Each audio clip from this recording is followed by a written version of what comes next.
you ever had to choose between cleaning your room or cleaning a horse stable? There are many funny names for those of us that would rather do barn chores than house chores, such as the daughter who won't lift a finger in the house is the same child who cycles madly off into the pouring rain, spent hours feeding a horse and mucking out its stable. Hi, my name is Kiana Culver. I'm 11 years old and I am homeschooled. This is my first year in the BE Roadrunners 4-H Horse Club. Today I'm going to tell you about daily chores for a stabled horse. There are 4 main chores that you should do daily if you have a stabled horse. Those chores are feeding, mucking, grooming, and exercise. I would like to start first by talking about feeding. Feeding is important for your horse, as it is important for everyone that lives on this planet, because it keeps them alive and healthy. The main part of a horse's diet is hay. Hay is a roughage made of dried grass and plants. Good quality hay provides bulk, energy, vitamins, minerals, protein, and fiber. You never want to feed your horse moldy, musty, or dusty hay. Moldy and musty hay can cause colic, while dusty hay can cause chronic cough or lung damage. Horses should be fed twice daily. If you're able to feed midday as well, that would be optimal. A horse eats 1.5 to 2% of their body weight. This means that for a 1,000-pound horse, they would need 15 to 20 pounds of hay every day. Well, where do I put the hay when feeding my horse, you ask? The best place to put the hay is on the stall floor by the water bucket. Make sure there isn't any bedding there. Grain should be fed when a horse needs more energy or nutrients than the hay he's fed. The most used grains are oats, which have fiber, corn, which gives them calories and energy, and barley, which has both fiber and calories. This is fed once a day with their hay in a grain bowl. You can put it on the ground, but a grain bowl is best so it doesn't get scattered. A supplement is a substance added to the diet to make up for a deficiency in specific nutrients such as vitamins or minerals. Because there's so much to know about grains and supplements, it's important to consult your vet about whether to feed them, and if so, how much. Water is also very important for your horse. Again, it's important for everybody that lives on this planet. Without it, your horse will become dehydrated, possibly colic, and eventually die. Horses can go longer without food than water. They are basically the opposite of camels. They can survive without food longer instead of water. A horse needs at least 10 gallons of water a day. You should check on their water at least 2 times a day. If your horse isn't drinking, it might be because the water is dirty or scummy, it smells bad, has food in it, has manure in it, it's colder than 40 degrees, or is frozen. You should clean the water buckets and tanks regularly by dumping the water out, scrubbing the bucket, and refilling it. Water buckets should be cleaned out daily, and tanks should be cleaned out 2 times a week. One last thing about feeding. Horses require 1 to 2 ounces of salt per day. It should be given to them in a block form or loose in a salt feeder. That about wraps things up for feeding. Now I'm going to tell you about mucking, the aftermath of feeding. Some horse people don't like barn chores, especially mucking. Me, I would immediately accept a job at my barn. If you board your horse at a barn with other horses, you don't just get quality time with your horse, but all of them. Here's some other reasons why mucking is important. Mucking keeps the stall clean and prevents it from becoming wet, smelly, and unhealthy for the horse. Flies and other pests breed in wet and rotting bedding and spilled grain. These pests can carry disease. Also, flies aren't just annoying to the horses. Oh no, they're called pests for a reason. They're annoying to everyone. So another reason why to keep your barn clean is in case someone wants to board their horse there. You wouldn't want to board your horse at an unclean barn. Now you're probably wondering how to clean a stall to keep it nice, clean, and fly-free. First, you will need tools such as a wheelbarrow, a muck rake, a shovel, bedding, and a broom. The first thing you'll do is take the wheelbarrow and the tools to the first stall that needs to be cleaned. Then you use the muck rake to pick up the manure and soil bedding from the surface and dump it into the wheelbarrow. Then sort the remaining bedding that is clean into a pile and use the muck rake to pick out any leftover soil bedding. If there is a lot, you may want to use a shovel to scoop it up. After that, spread the clean bedding over the stall, but make sure there is a bedding-free space for the horse to eat their hay. This is usually by the water bucket and near the stall door. If you will notice in the picture of the clean stall on the board, there isn't any bedding there because that barn uses rubber stall mats and has a good drainage.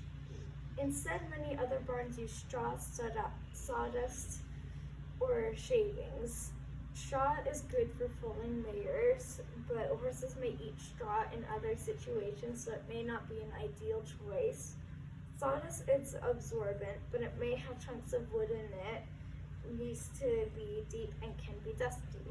Shavings are also absorbent, but they don't need to be deep. Just make sure not to use black walnut shavings because they can cause laminitis. The next step is to take the wheelbarrow away from the barn to dump the contents into a manure pile. You always want to make sure the manure pile is far away from the barn so that the flies and the smell can stay over there. Decomposing material can also catch fire, sparking to your barn, or you can sell the manure and bedding as fertilizer. This is also a good time to check on the stall for any repairs. If any repairs are needed, repair them right away. I think that wraps up Mudking. Now I have happy horses enjoying their food in clean stalls. But oh wait, is that dust I see on my horse? No time to waste, let's start grooming. Grooming is another important thing for your horse. Grooming prevents saddle sores, increases circulation with blood to the muscles, and most importantly, it helps create a stronger bond between the horse and its owner. Also, grooming is a great time to check on the horse's health. Now, we can't groom a horse without knowing how, so I'm going to tell you all the tools you need and how to use them. First, you want to use the hoof pick. The hoof pick is used to keep your horse's hooves healthy and get all the cake debris out. If you don't clean your horse's hooves, their hooves could start to crack and feel sore all the time. If your horse has shoes, picking their feet is a good time to check on their shoes if they need any repairs. Once my horse had a cracked hoof and I found out while I was picking his feet. To pick your horse's hooves, you need to pick them up one at a time and scrape the pick along the sole of the foot, but make sure not to push too hard or scrape along the frog because it is sensitive there. Scrape the hoof pick along the hoof until all of the debris is out. Next, we use the shedding blade. During shedding season, typically in the spring, this is a good tool to start with when you are grooming his body. I used to not think much about it until my horse got a cut on his head from being too itchy from all of the loose hair on his face. He was fine, but the reason because of it was because it was very itchy there. So it's important to use the shedding blade. The shedding blade is only necessary during shedding season.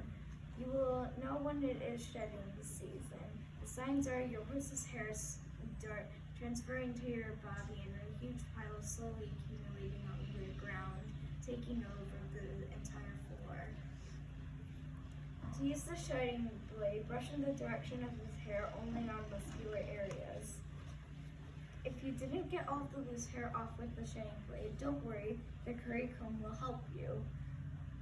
The curry comb is used to get dirt and cake debris up from their skin and loosen from their hair, which prevents saddle sores. How a horse gets saddle sores is when their rider doesn't brush them properly or brush them at all, and they just tack up their horse and ride them.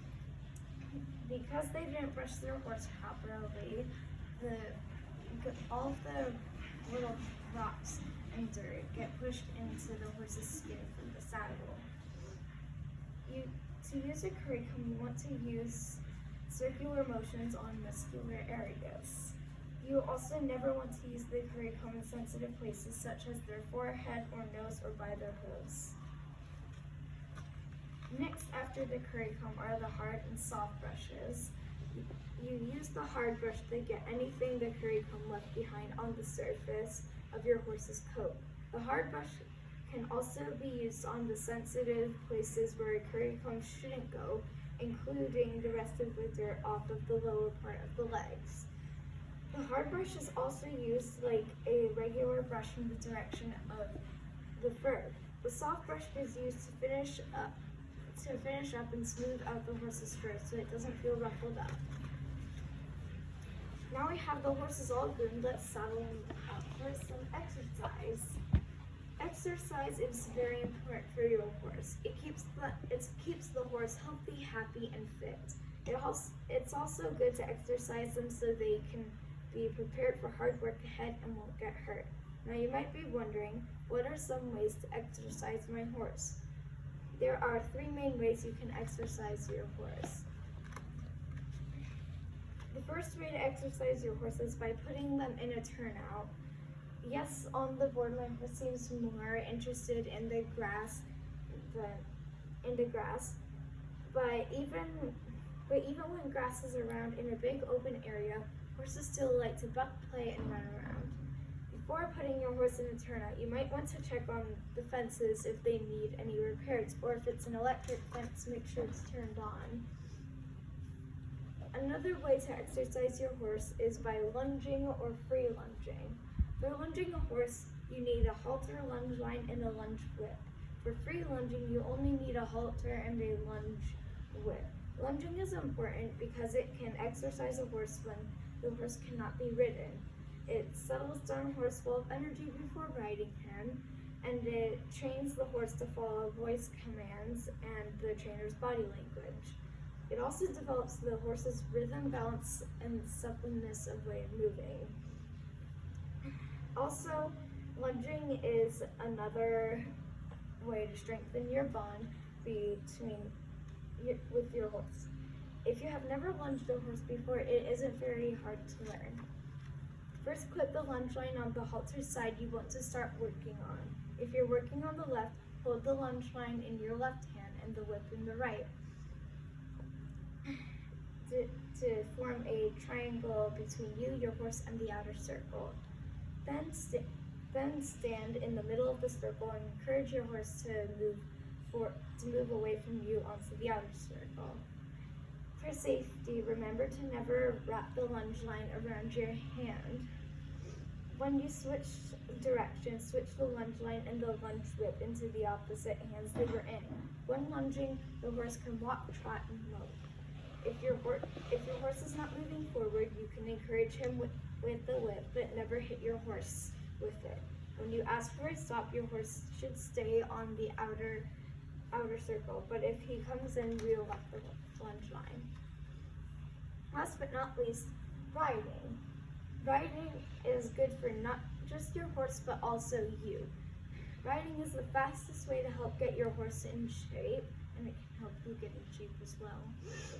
It helps build a stronger bond between you and your horse. Riding is also the time you and your horse can learn new things, such as raiding, roping, gaming, western pleasure, ranch riding, cutting, trail riding, dressage, jumping, and eventing. Now, if I told you how to actually ride a horse, I would need a whole different presentation. If you don't know how to ride a horse, but you want to learn, I suggest seeing if there are any lessons nearby, but make sure to stay 6 feet away from your trainer. The main supplies you're going to need for riding are a saddle, saddle pad, bridle rein, cinch/girth. In other cases, you may need other tech such as leg wraps, which are good in case they hit their legs against each other, which can happen in riding and dressage, or their legs hit something, which can happen in jumping and eventing. There are many other pieces of tech that you could purchase, and trust me, you could spend all of your money on all of the wondrous tech if you wanted to. Now I have explained to you the 4 main chores for taking care of a stable horse. I started by telling you about feeding and all of the elements that go into a nutritious diet. Next, I discussed mucking, which is important because it contributes to keeping your horse healthy and facility clean. Third, I talked about grooming. Just as in the other topics, grooming ensures that your horse stays healthy and clean. Finally, I explained about exercise. This is the final puzzle piece about keeping your horse happy and healthy. Now your horse can happily eat in his clean stall just after taking a ride and getting groomed. My sources have been the United States Pony Club Manual and my trainer, Kathy Douglas. This concludes my public presentation. Are there any questions? Thank you, Kayana. I have 2 questions. You had mentioned flies were a barn pest. What other kind of barn pests are there? The question asked was, what other kind of barn pests are there? Some other barn pests that are mosquitoes, botflies, ticks, mites, and lice, and mice and rats. Thank you. You also mentioned laminitis. Do you know what laminitis is? Laminitis, the question asked was, do you know what laminitis is? Laminitis is when the coffin bone goes through the sole of the horse's hoof, and it causes the horse to be unable to walk. Thank you, Kayana. Very nicely done. This concludes my public presentation.